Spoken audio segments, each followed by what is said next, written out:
Chicos, la otra semana vamos a tener nuestro primer parcial a esta hora, a la 1.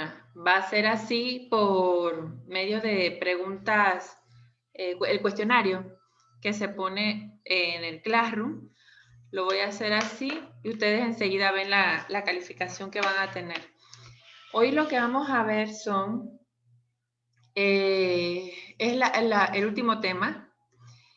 Ese último tema es de agentes físicos y químicos para el control de los microorganismos, porque recuerden que hay que controlarlos de alguna forma porque si no ellos van a seguir en proliferación. Entonces, vamos a ver eso. Después que termino de darles la explicación, ustedes van a hacer, ahí son 50 diapositivas, es demasiado. Denme un segundo.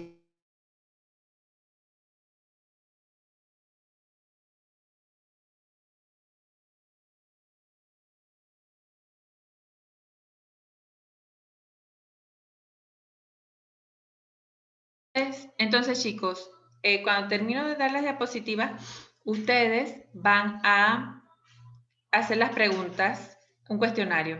Yo les voy a dar las diapositivas de donde van a sacar las preguntas y ese es el cuestionario que van a estudiar para el parcial, para que entonces no estén aprendiéndose ese montón de diapositivas. Así que vamos a compartir la pantalla. Esta.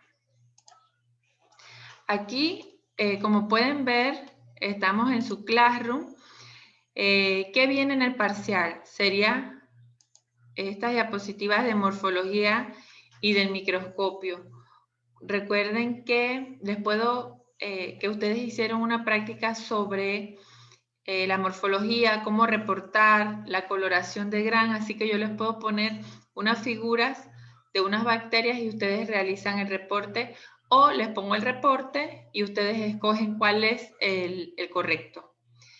La tinción de Gram, tenemos también entonces la tinción de Barr, la preparación de medios de cultivo que vimos la semana pasada y los agentes químicos y físicos.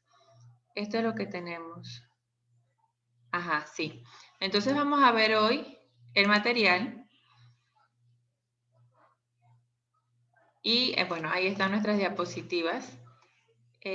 Vamos a comenzar con dos personajes que tienen mucho que ver entonces con el control de los microorganismos. El primero es Ignacio Semmelweis.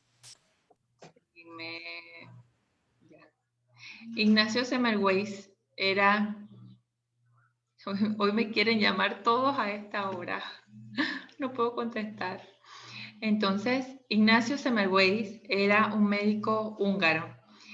Él es el padre del lavado de manos. Así que cuando ustedes en algunas materias o cuando estén trabajando ya saben, con todo esto del coronavirus, él ideó la técnica de lavado de manos con que uno se frota los dedos, se entrelaza, etcétera, porque observó, investigó que para su tiempo él trabajaba en un hospital donde había sala de puerperio, sala de partos, y las mujeres morían porque después del parto no se les daba la atención adecuada y morían producto de sepsis, que es lo que uno le llama bacterias en la sangre, precisamente porque las personas que atendían a estas mujeres no se lavaban las manos. Así que él ideó medidas higiénicas para el lavado de manos. Fue tratado un poco mal él en su época porque como era tan insistente en el lavado de manos, parece como que lo trasladaban de hospital en hospital porque decían que él molestaba mucho.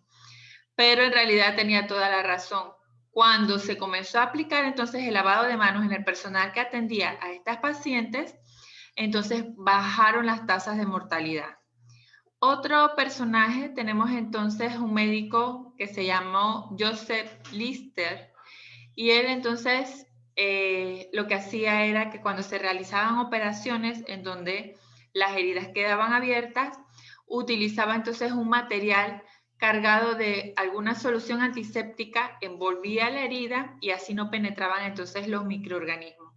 Si ven el apellido que dice Lister, hay un enjuague bucal que hace referencia al apellido de este médico que se llama Listerine.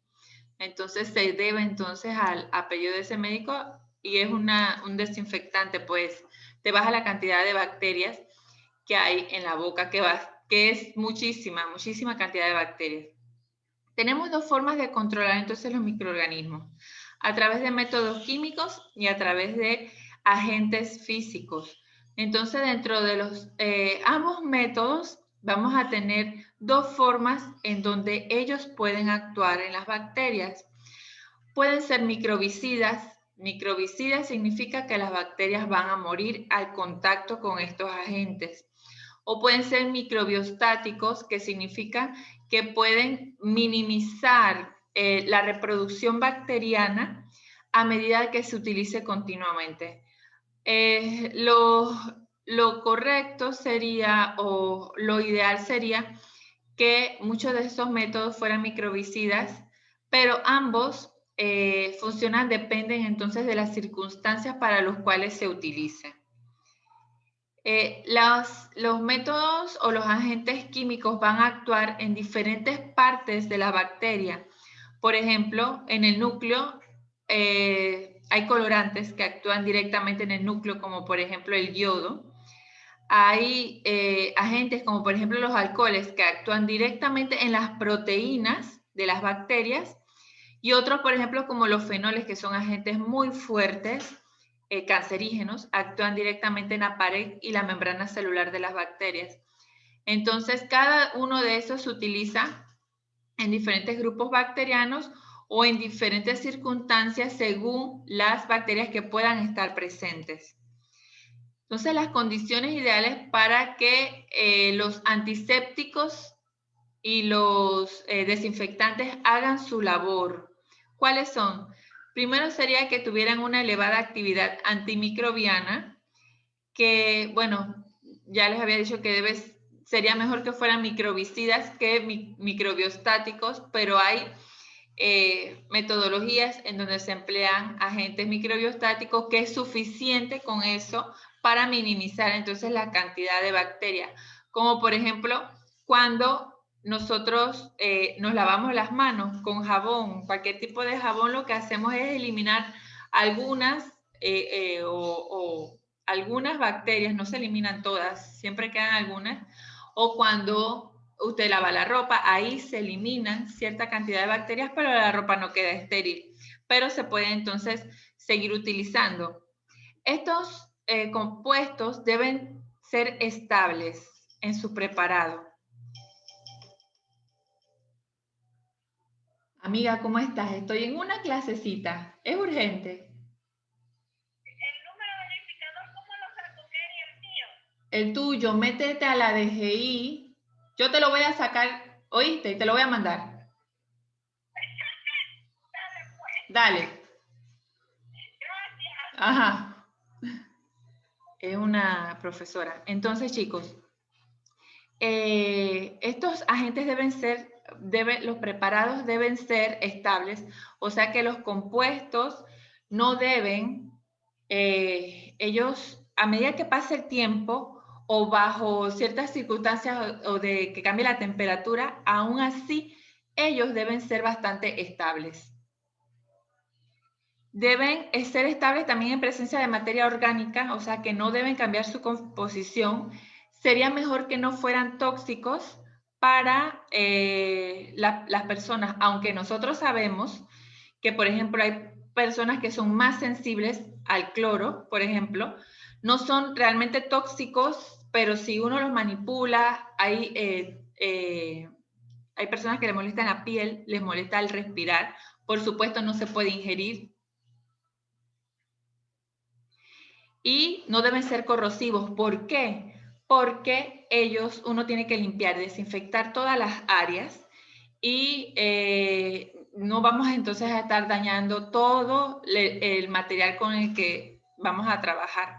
Si ustedes han visto Ahora con el coronavirus, que todo le estábamos, porque ya no le estamos, a todo le estábamos desinfectando con alcohol. Yo, por ejemplo, mi cocina, donde están todos los anaqueles, las puertas, todo eso para meter las comidas, acomodarla y eso, todo está veteado, como uno dice aquí en Panamá, porque a todo le cayó alcohol. En medio de la desinfección le cayó el alcohol y esos muebles son de madera barnizada y el alcohol es un solvente.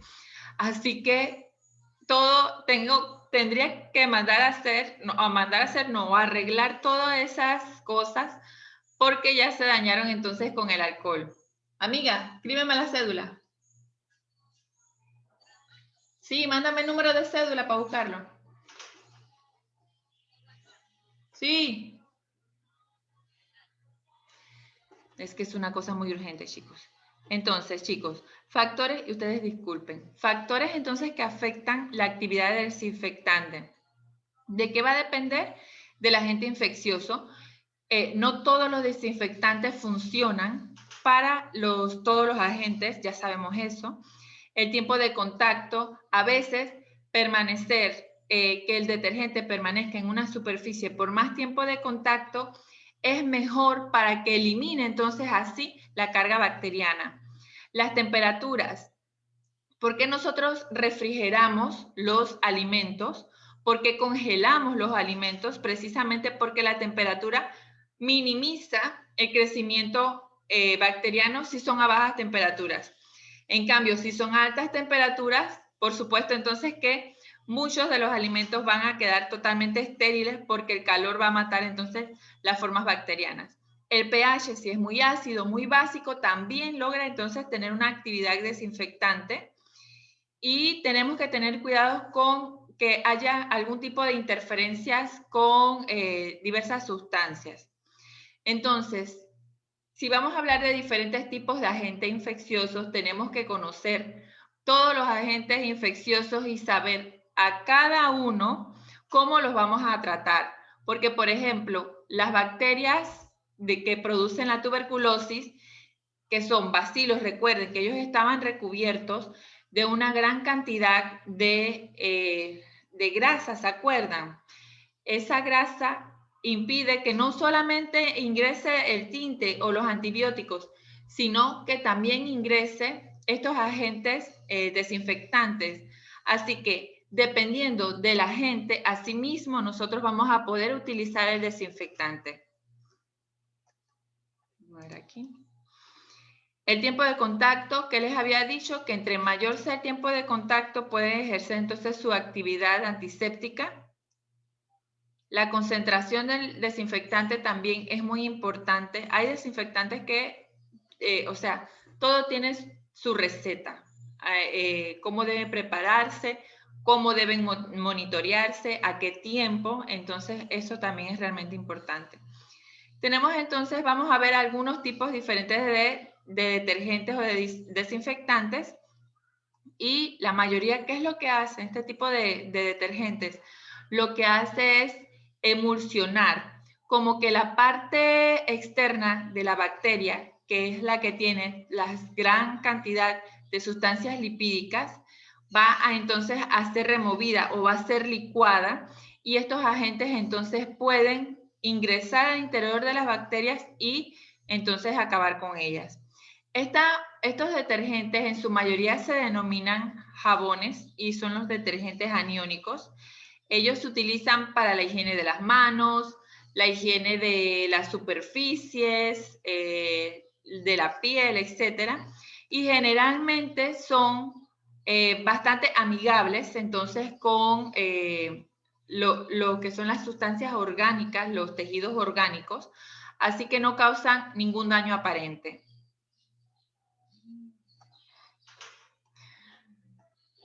Chicos, a ver, hay otro grupo, otros desinfectantes como por ejemplo, hay uno que se llama cloruro de benzalconio. Ese es un desinfectante catiónico que destruye principalmente las membranas de las bacterias. También no causa, es poco tóxico.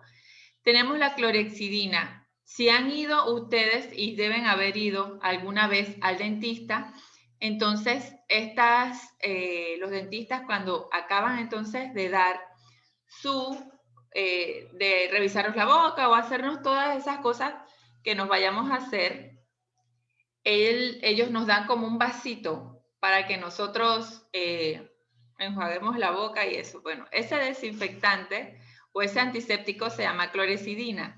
Él es más o menos como de un color rosado en su mayoría y es muy bueno, desinfecta entonces la flora bacteriana, lo que se encuentra en la boca, la mayoría de organismos gram positivos y gram negativos, y es muy utilizado entonces en odontología.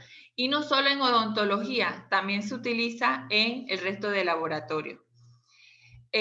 Otro tipo de desinfectante son los metales pesados. Yo no sé si ustedes han tenido la oportunidad entonces de poder conocer cómo en las casas, sobre todo en el campo, utilizan el nitrato de plata al 1% para para las heridas y todas esas cosas. También saben que a los perritos, cuando ellos están, que se muerden o que tienen algún tipo de herida, le colocan entonces ese nitrato de plata para poder entonces hacer su labor desinfectante.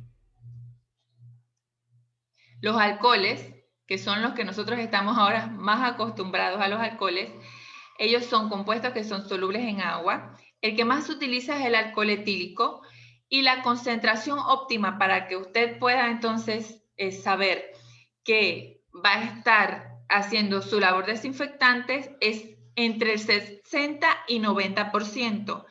Quiere decir esto que son el porcentaje de desinfección correcto es al 70%. Ahí dice entre el 60 y el 90%. Nosotros utilizamos, si ustedes han ido a comprar alcoholes, que me imagino que ahora sí compran bastante, el alcohol debe ser al 70%. Si ustedes van, pueden observar que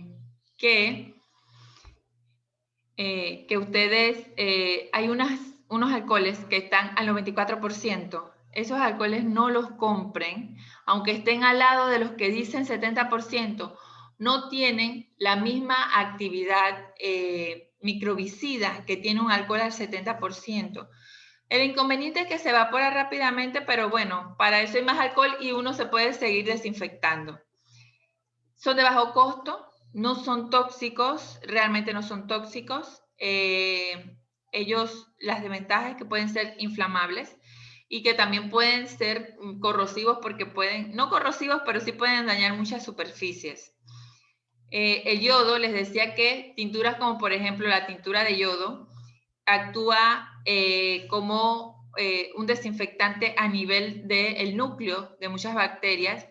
Muchas personas son alérgicas a este tipo de desinfectante y en los bancos de sangre o en los lugares donde hacen curaciones de heridas y eso, utilizan mucho el yodo.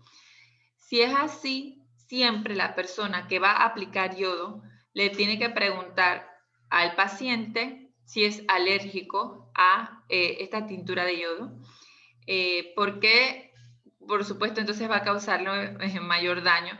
Así que esta es una forma también de hacer desinfecciones, sobre todo en la piel y sobre todo para cirugías, etcétera.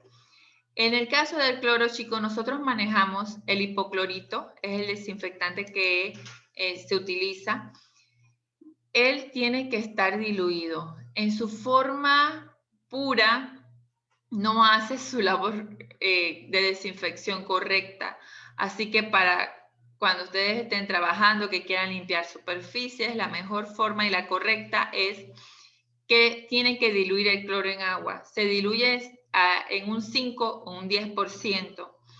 También, ¿qué pasa? Este cloro, como está diluido, él no permanece su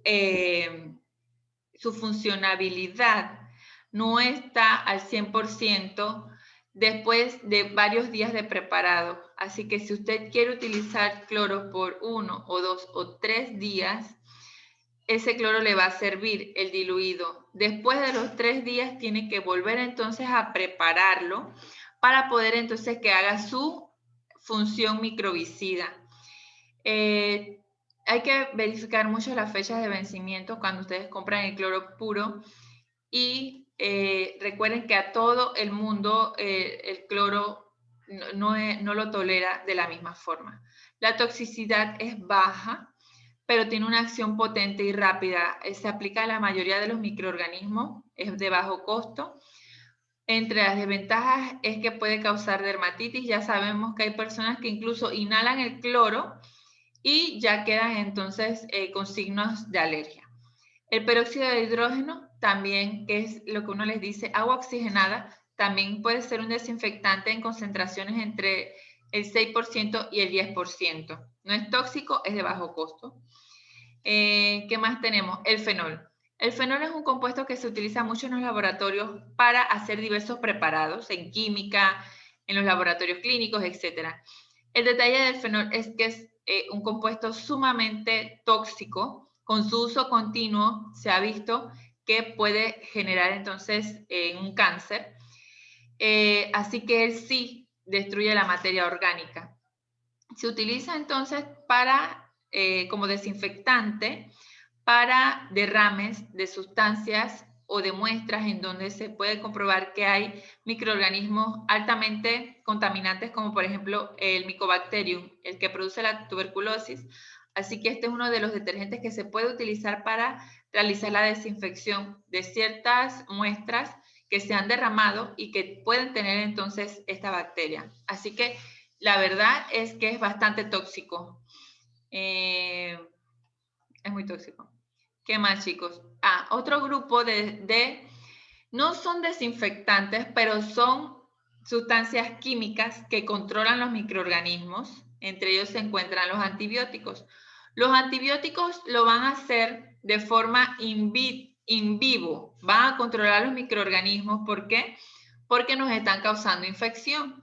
Entonces, dependiendo de la bacteria que sea, del sitio anatómico donde esa bacteria se encuentre, asimismo, entonces tiene que ser el antibiótico escogido por el médico, porque no todos van a llegar a todos los sitios anatómicos. Por ejemplo, una persona que tenga meningitis, que es la inflamación entonces de las meninges en el cerebro, no todos los antibióticos llegan a pasar entonces hasta las meninges, así que el médico tiene que realizar una buena escogencia.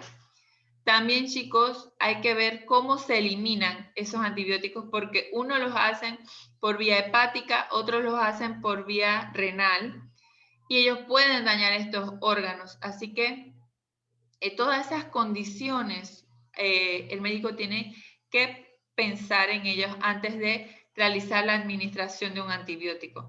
Nosotros en el laboratorio los podemos observar y controlar in vitro en estos platos Petri. Les había dicho la semana pasada que el Müller-Hinton es un agar que se utiliza para realizar estos platos de antibiogramas, el que ven en la figurita. Y uno les coloca discos con diferentes antibióticos. Ellos están impregnados con diferentes concentraciones de antibióticos. Y si usted ve los halos que alrededor están como que no hay bacterias allí, significa que el antibiótico le pegó a esa bacteria y es sensible la bacteria ante ese antibiótico y la persona puede entonces ser administrada ese antibiótico en ella.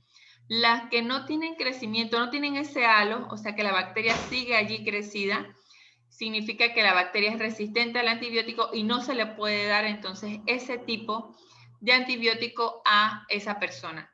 Entre los métodos físicos tenemos muchos para controlar entonces los microorganismos, como por ejemplo la temperatura, la presión osmótica, las radiaciones, los agentes mecánicos. En el caso de la temperatura, déjenme ver que ya no quiere pasar la diapositiva.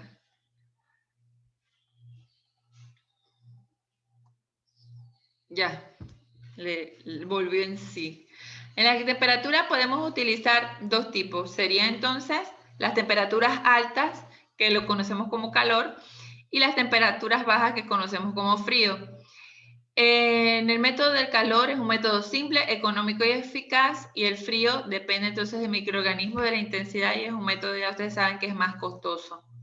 En el calor entonces podemos tener calor húmedo y calor seco. En el calor húmedo podemos ver la pasteurización, ebullición, la termodesinfección y el vapor entonces de agua. En el calor seco hay hornitos que realizan incineración y podemos observar el método de flameado también.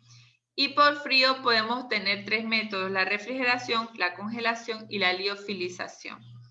Entonces, en la refrigeración vamos a tener temperaturas de alrededor de los 1 grado hasta los 6 grados más o menos, que son las temperaturas que se utilizan en el laboratorio. Recuerden que estas temperaturas no son bactericidas, sino bacteriostáticas, microbiostáticas, o sea que minimizan, desaceleran el metabolismo de la bacteria para que no se reproduzcan por el frío, y eso conserva mucho entonces los insumos, los platos, alimentos, etc.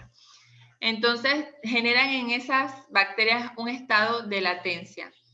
En la congelación hay congeladores, chicos, que van desde, o sea, congelan a menos 18, menos 80 grados, y se utilizan en el área de la microbiología para guardar bacterias que se necesiten tener guardadas para diversas actividades, y luego de este congelamiento se pueden volver a utilizar. La liofilización es la congelación y la deshidratación posterior. Estas bacterias deben estar suspendidas en un medio que se conoce como leche descremada, para poder entonces que no se estresen y se mueran en el proceso de congelación y liofilización, y se utilizan también dentro del laboratorio para diferentes actividades. En el calor húmedo tenemos la pasteurización, que es lo que el método lo ideó Louis Pasteur, es lo que vemos entonces en el caso de las leches estas líquidas. Hay un calentamiento moderado, se utiliza mucho en diferentes alimentos, jugos, en el área de lo que son los vinos, la cerveza.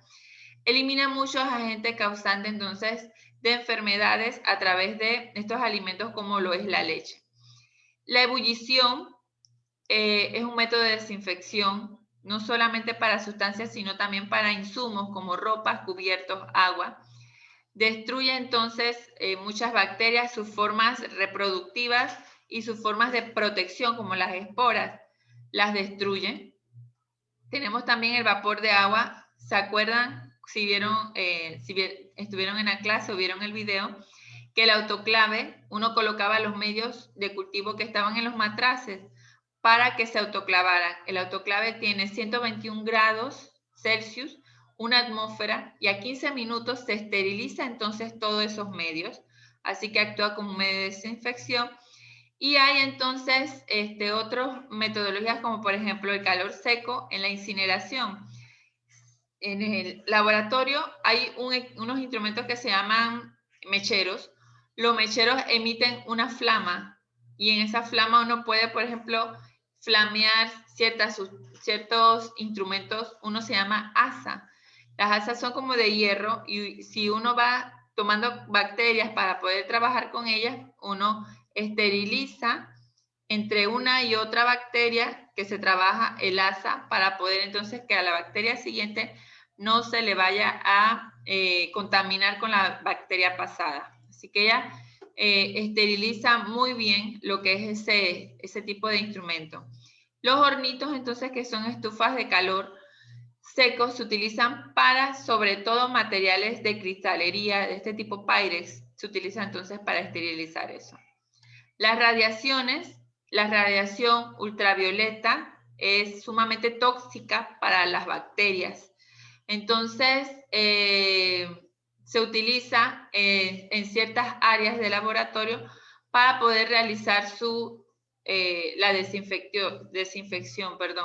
En ciertas, ¿cómo se llama? Instrumentos, se les hace colocar debajo de una luz de luz, de un foco de luz ultravioleta, uno se tiene que alejar porque se puede quemar y eso esteriliza entonces esos instrumentos. En los agentes mecánicos tenemos el cepillado o el fregado, era el que les decía de lavado de las manos, que te elimina muchísima cantidad de bacterias, sobre todo la microbiota transitoria, que es la que uno de repente, no es la propia de nosotros, la que uno puede de repente contaminarse y llevarse entonces a otras áreas de nuestro cuerpo y generar infección.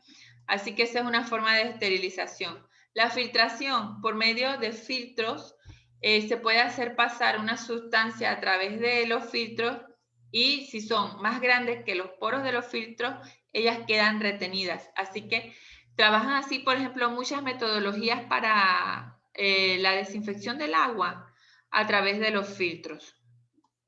Bien, chicos. Entonces, este sería el último tema.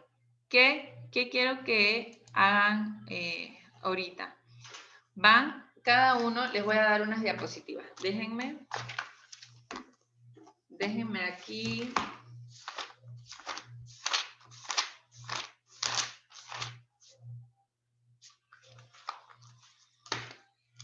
Vicelis, para ver.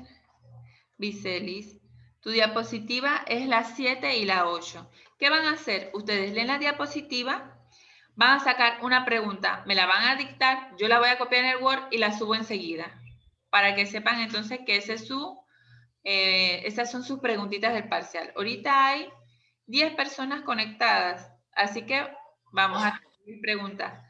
Hay personas que no pudieron estar conectadas, me lo hicieron saber a través del chat. Esto también es una nota, enseguida yo se las voy a poner en el Classroom porque es participación y eso a ustedes les va sumando para su calificación final. Así que yo voy a decirles las diapositivas, ustedes hacen la pregunta y me las van dictando. A ver. Profe, son 2 preguntas. Mira, vas a tener 2 diapositivas, pero de ahí saca una pregunta. Si les doy más diapositivas, solamente saquen una y el material que sea como referente a tu carrera o lo que más se pueda aplicar entonces a tu carrera. Ok. Ajá, tú eres la 7 y la 8. Keila, para ver. No, Keila no, Carlos. Ajá, Carlos, estás aquí. Sí, la 10 es que tengo los estudiantes pegados, los del otro salón también. Carlos, tú eres 10 y 11. Listo, gracias. Ajá, Carolina, 13 y 15. Ok, profe. Deyanira, te vi, ajá, 17, 18. Bueno, Glindis ya sabemos que no está. Iris, ajá, Iris está. Iris, 20, 21 y 22. Todas son del mismo tema. Tú sacas una sola pregunta de esa. Milvani. No veo Milvani. Ronaldo, sí, Ronaldo sí está. Ronaldo, la 39. Sadi, la 40.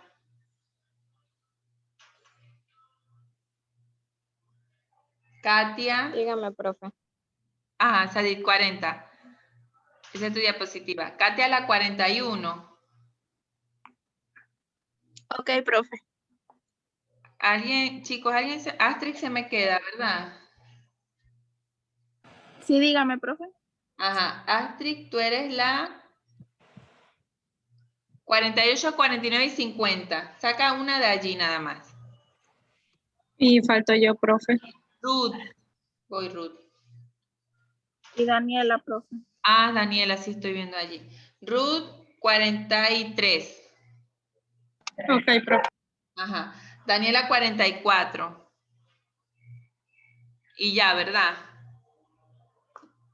Bueno, chicos. Profe, ¿me puede repetir las páginas? Es que la señal está mala y no escuché bien. 40, Sadi. 40. Gracias, profe. Ajá. Léanlo, la diapositiva, véanla y voy entonces a el Word ahorita.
A ver, chicos, voy a poner aquí. Preguntas, examen. Grupo B.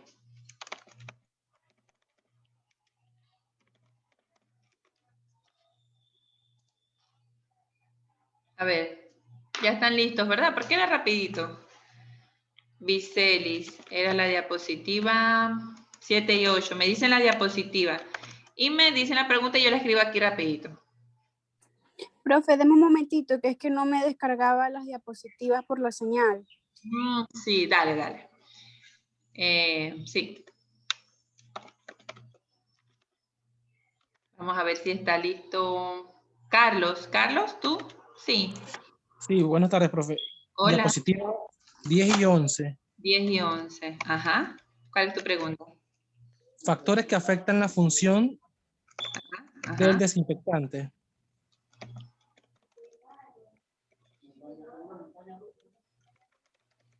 Ajá, gracias.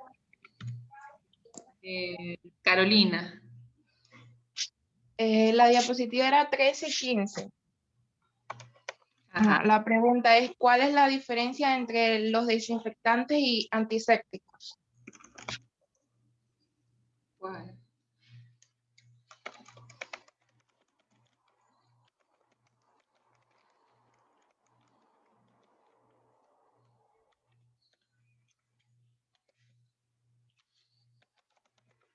Ajá, bien.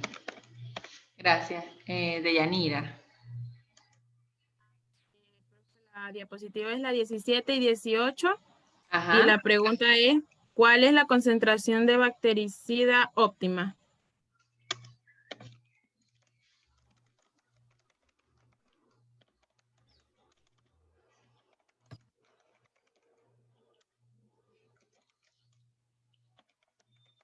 ¿De qué, Deyanira? ¿Del alcohol? Profe, del alcohol. Ah, sí, del alcohol, porque como hay tantas cosas, todas tienen su propia concentración óptima. A ver, Lindinita, Iris. Diapositivas 20, 21 y 22. Ajá. ¿Cuáles son los grupos principales de desinfectantes y antisépticos utilizados?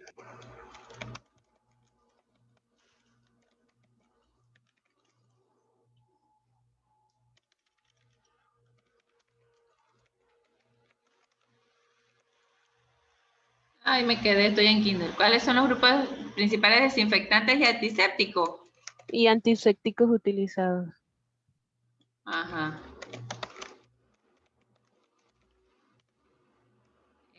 Viene... Milvani estaba, ¿verdad? No, yo creo que no. Milvani no me contestó. Ronaldo.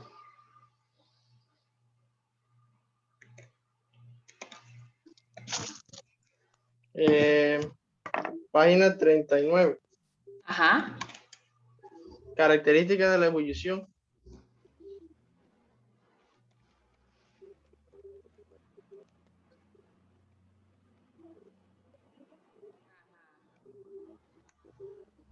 Sadik. Profe, la diapositiva 40 y la pregunta es, ¿qué bacterias se pueden eliminar por medio del proceso de ebullición?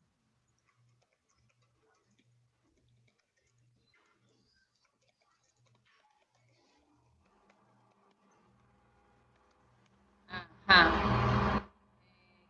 Katia. Era la diapositiva 41 y la pregunta es, ¿diferencia de la ebullición con presión y sin presión?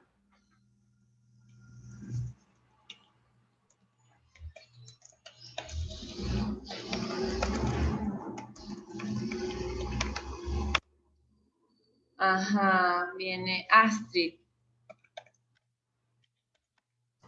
La mía era la diapositiva 48, 49 y 50. Ujú. ¿Para qué nos sirve el cepillado o fregado?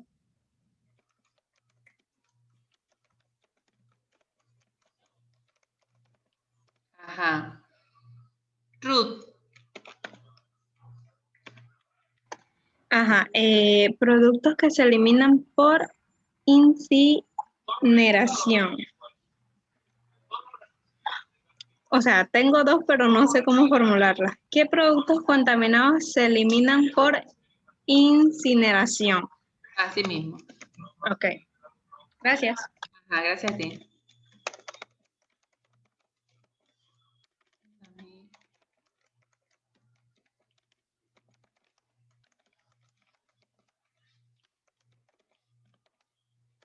Ajá. Daniela.